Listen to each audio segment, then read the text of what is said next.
face.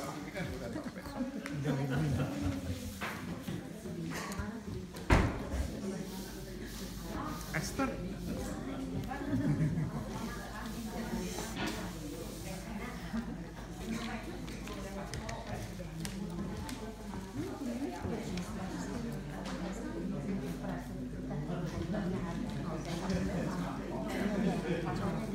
Somebody told me, I see you. Yeah.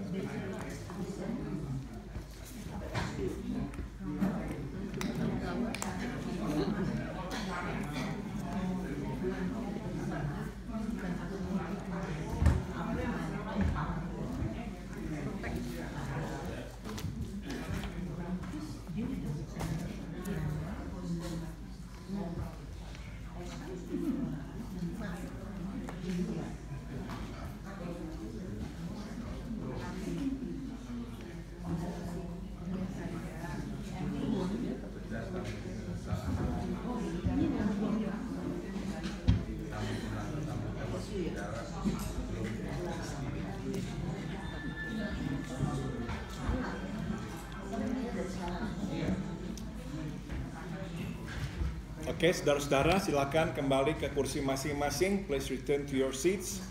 Kita akan segera memulai. We will start. Kita membuka kitab Bilangan pasal 23. Please turn your Bible to the book of Numbers chapter 23.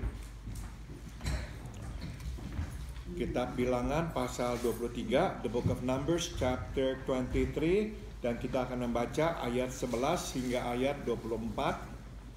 And we are going to read from verse 11 to verse 24.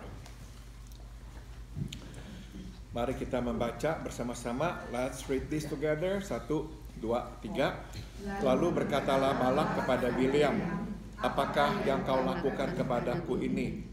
Untuk menyerapah musuhkulah aku menjemput engkau, tapi sebaliknya engkau memberkati mereka. Tapi ia menjawab, bukankah aku harus berawas-awas supaya mengatakan apa yang ditaruh Tuhan ke dalam mulutku?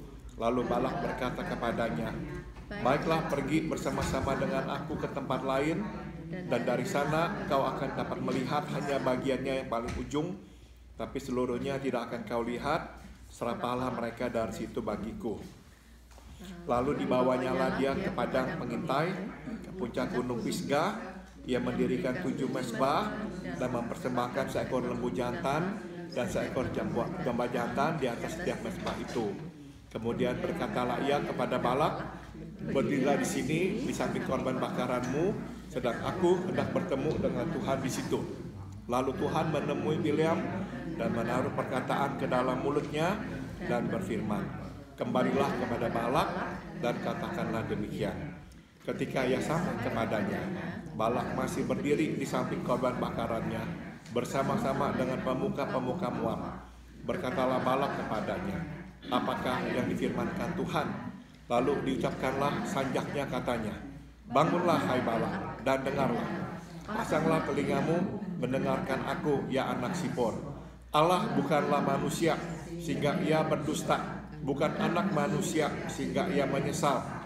Masakan ia berfirman dan tidak melakukannya, atau berbicara dan tidak menepatinya?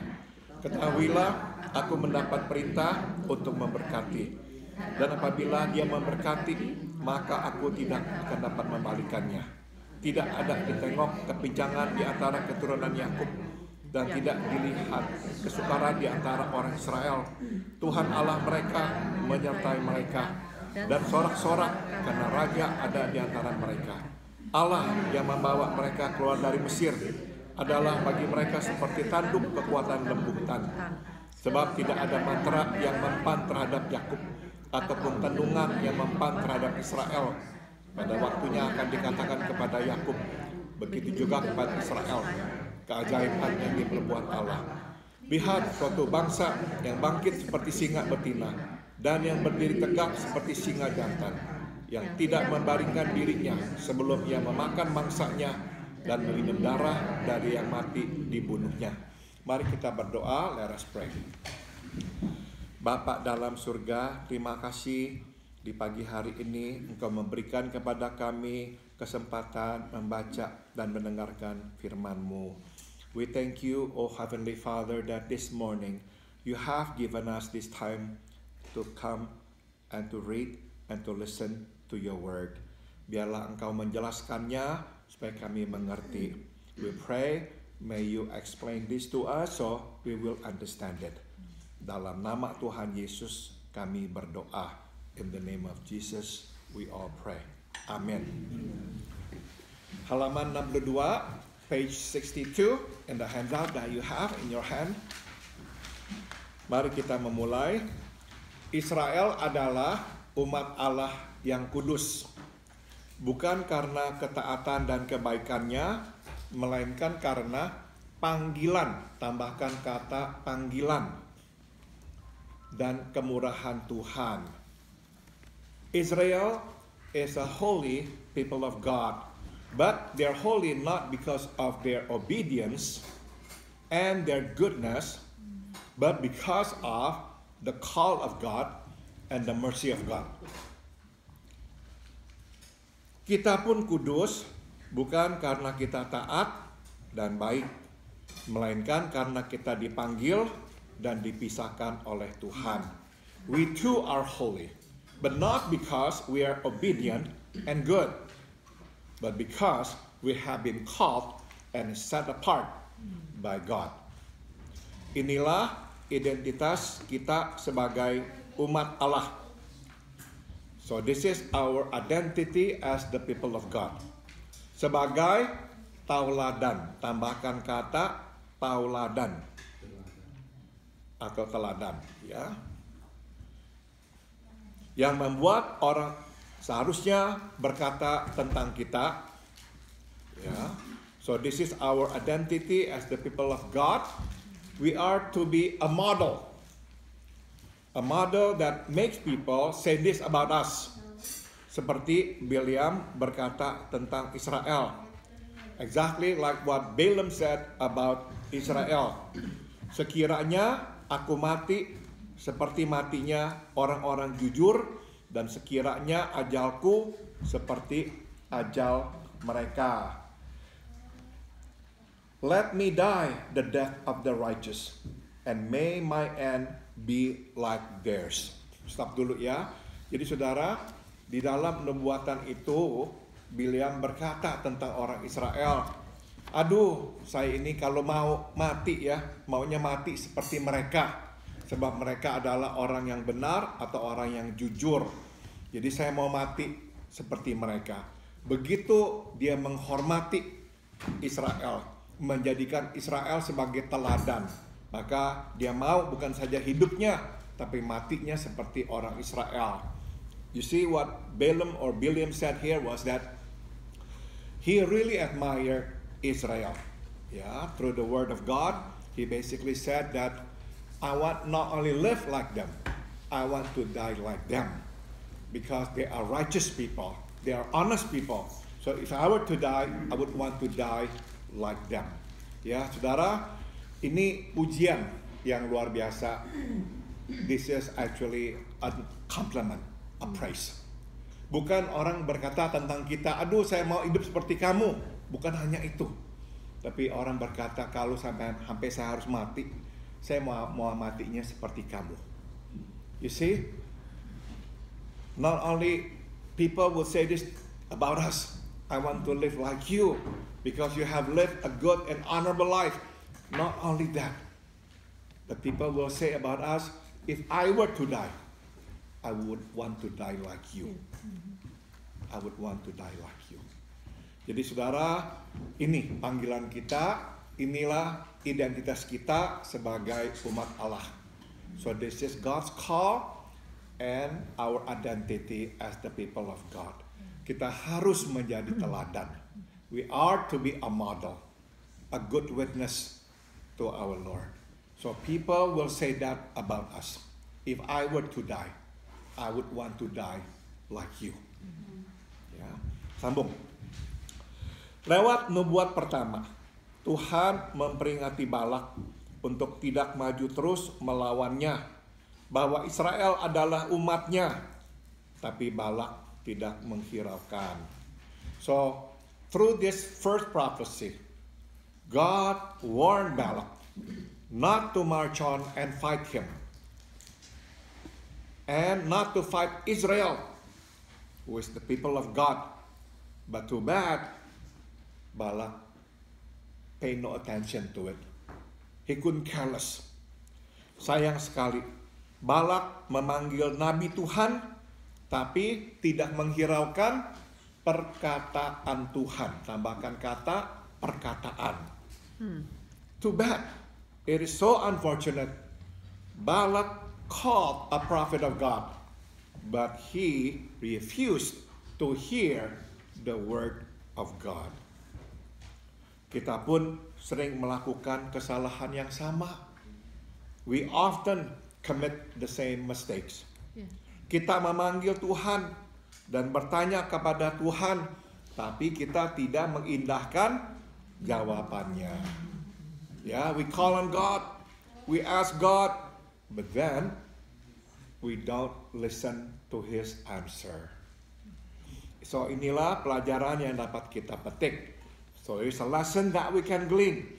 Berani bertanya, berani berbuat. Tambahkan kata berbuat sesuai jawaban. So if we dare ask God, we should dare follow through with His answer. That's the lesson.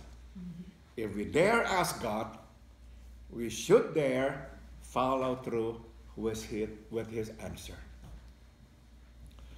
Saudara, kita susah kadang-kadang melakukan apa yang Tuhan katakan atau jawab, karena jawaban itu tidak sesuai dengan keinginan kita. A lot of times we don't follow through with the answers that God give us because we don't like that answer. Kita hanya mau mendengar jawaban yang kita sukai. We only want to hear answers from God, answers that we like.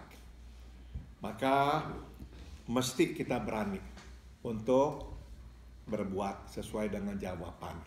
So, if we dare ask God for the answer, we must follow through with the answer. Okay? Nubuat kedua dimulai dengan karakter Allah yang tidak berubah. Tambahkan kata karakter. The second prophecy begins with the character of God, the unchanging character of God. Ia sudah menetapkan untuk memberkati Israel. Ia tidak akan menarik kembali janji itu. Ia akan menepatinya. Tambahkan kata menepatinya. God had set His mind to bless Israel. He would never rescind that. He would keep it. Mulai dari Abraham, Ishak, dan Yakub, Tuhan berjanji untuk memberkati Israel. Beginning from Abraham, Isaac, and Jacob, God had promised to bless Israel. Sebagaimana dicatat di Kejadian 12 ayat 2 dan 3, as written in Genesis chapter 12 verses 2 and 3. Aku akan membuat engkau menjadi bangsa yang besar, memberkati engkau, serta membuat namamu masyhur, dan engkau akan menjadi berkat. I will make you a great nation. I will bless you and make your name fame, and you will be a blessing. Aku akan memberkati orang-orang yang memberkati engkau, dan mengutuk orang-orang yang mengutuk engkau, dan olehmu semua kaum di muka bumi akan mendapat berkat. Tambahkan kata berkat. I will bless those who bless you. I will curse those who curse you. And through you, all people on this earth will be blessed.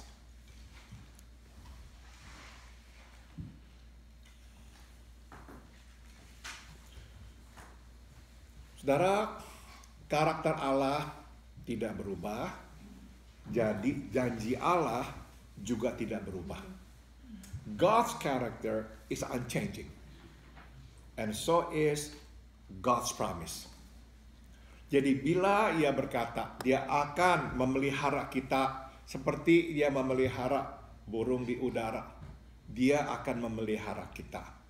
If he said he will take care of us, like he takes care of the birds, he will take care of us. Ya, jadi kita tahu Tuhan akan menepati janjinya. So we know beyond any doubt, God will keep his promise. Sambung. Janji Tuhan diberikan kepada Abraham dan keturunannya. Dengan kata lain, kepada umat Allah. The promise of God was given to Abraham and his descendants. In other words, to the people of God. Oleh karena kita adalah umat Allah yang ditebus dengan darah Yesus Putra Allah, maka kita pun penerima janji Allah. Tambahkan kata penerima.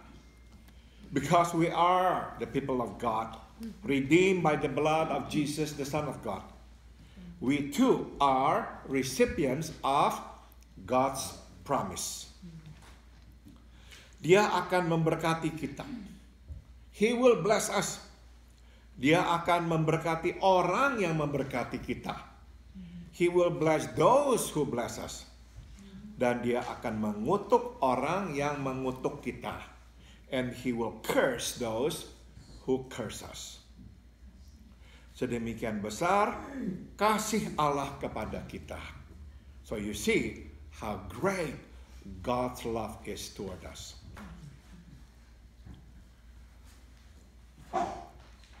Stop dulu saudara ya tentang hal ini ya. Saudara, kita ini tidak boleh ya mau-maunya berkata kepada orang, wah kamu jahat sama saya, pasti Tuhan akan jahat sama kamu. Kita jangan bicara seperti itu ya. We should not tell people because you're mean to me, you're bad to me. You know what? God is going to punish you. I don't think we should do that. Kenapa? Ya biar Tuhan nanti yang urus orang itu. Let God deal with that person. We should not do that. Tapi saudara, sebetulnya ini janji Tuhan loh. Dia akan memberkati orang yang memberkati kita. Dia akan mengutuk orang yang mengutuk kita. But actually, it is actually His word. He will bless those who bless us. But He will curse those who curse us. Saudara, Tuhan ini bukannya pendendam. Ya, please do not picture God as an avenging God. Ya, full of anger. He just wants to destroy people. Bukan. Tuhan itu penyayang. God is actually very loving. He loves us so much. He protects us so much so that those who bless us, He will bless. But those who curse us, He will curse. Because of His love toward us. Jadi waktu Tuhan berkata begitu, mohon dimengerti, bukan karena Tuhan itu tuh mau membalas. Enggak ya. Dia mau mengasihi kita.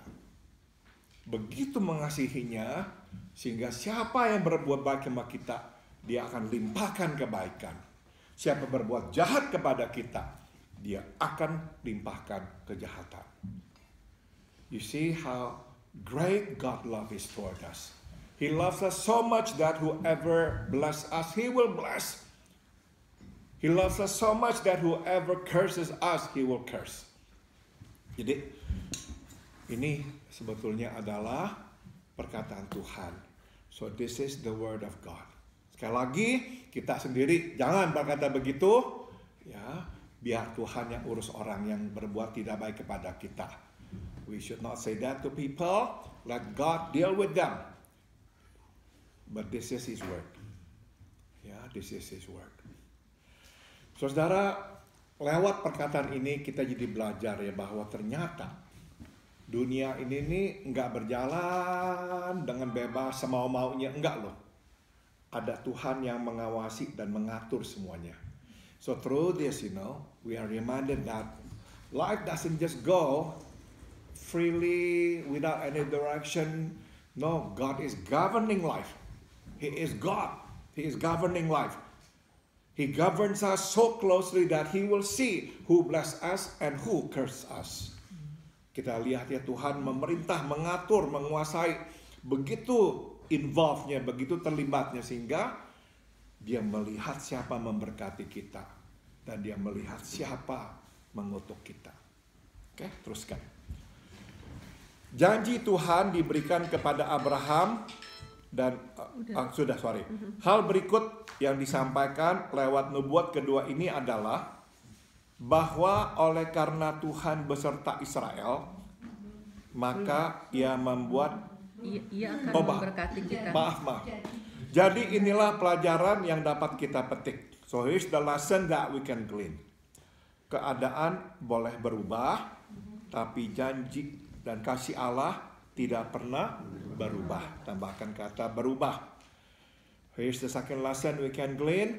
Situations may change, but God's love, God's promise never change. Hidup tidak menentu dan tidak pasti, tapi kasih dan janji Allah menentu dan pasti. Tambahkan kata pasti. There are so many uncertainties in life, but we know God's love and promise are certain. Itu.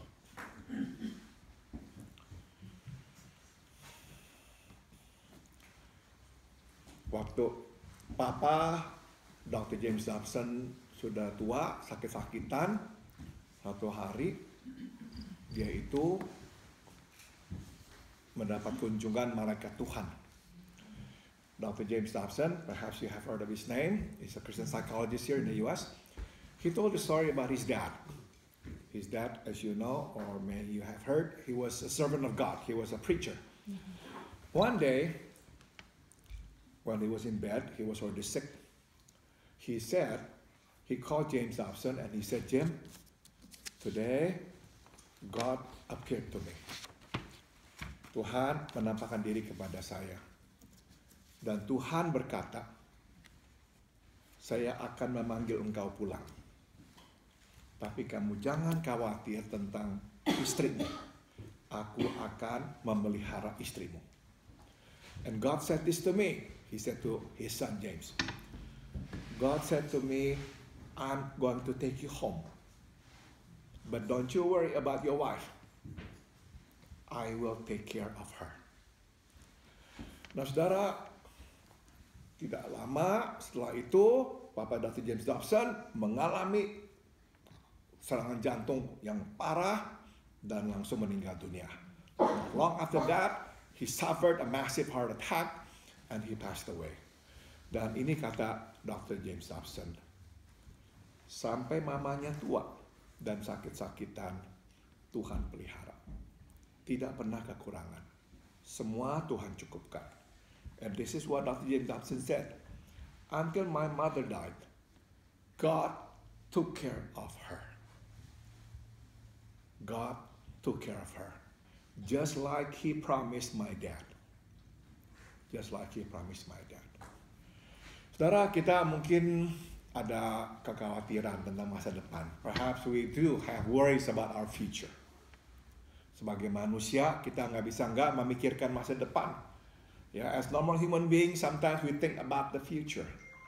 Apa yang akan terjadi dengan diri saya? Ya, what's going to happen to me and what not? Kita pegang janji Tuhan. Dia pelihara kita. So we hold on to His promise. He will take care of us. Udah pegang itu janji. Tuhan akan tepati. He will keep His promise. Okay. Semua boleh berubah. Kasih Tuhan, janji Tuhan tidak berubah. Everything can change. His love and His promise will never change. Hal berikut yang disampaikan lewat nubuat kedua ini adalah bahwa oleh karena Tuhan beserta Israel, maka Ia membuat Israel tak terkalahkan. Tambahkan kata terkalahkan. The second thing delivered through the second prophecy is that because God is with the people of Israel, He will make Israel unbeatable. undefeatable. Bukan saja tak terkalahkan oleh manusia, tapi juga oleh iblis. Tambahkan kata iblis. Not only were they undefeatable by men, they were also unbeatable by the devil. Sebab ini ya kata firman Tuhan, sebab tidak ada mantra yang mempan terhadap Yakub ataupun tenungan yang mempan terhadap Israel. So, even the devil cannot touch them. Ya, kita kadang-kadang mungkin berpikir, aduh nanti kita bisa diserang oleh iblis, diguna-gunai dan sebagainya. Tidak. Tuhan menjaga dan menjadi perisai kita. Perhaps sometimes people say, oh, maybe somebody could throw a spell on you and the devil will attack you and whatnot. No. God will shield us. He will protect us. Ini janji Tuhan. Tidak ada yang bisa mengalahkan umatnya. Nobody can beat the people of God. Even the devil. Sambung lagi. Tuhan pun beserta kita. Tambahkan kata beserta. God is with us. Bila Ia berkehendak memberi kita kemenangan, maka tidak ada manusia atau kuasa apapun yang dapat mengalahkan kita. If He wants to give us victory, no man and no power that can beat us. Ingatlah, tidak ada tempat yang lebih aman, tambahkan kata aman, daripada dalam penyertaan Tuhan. Remember, there is no safer place than in the presence of God. That's the safest place. To be in the presence of God. When He is with us, that is the safest place on this planet. Sambung. Kita harus senantiasa berjalan di jalan Tuhan. We must walk in the way of the Lord. Bila kita ingin mendapat perlindungan Tuhan sepenuhnya, tambahkan kata sepenuhnya, maka kita pun harus mengikuti jalannya sepenuhnya. If we wish to receive God's full protection, we must walk in His way fully. Tidak bisa kita mengikuti jalannya setengah-setengah.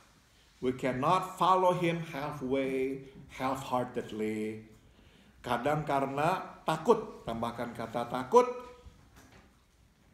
maka kita mengambil jalan pintas yang tidak seturut dengan kehendaknya. At times because of fear, we take a shortcut. But that shortcut is not in His will.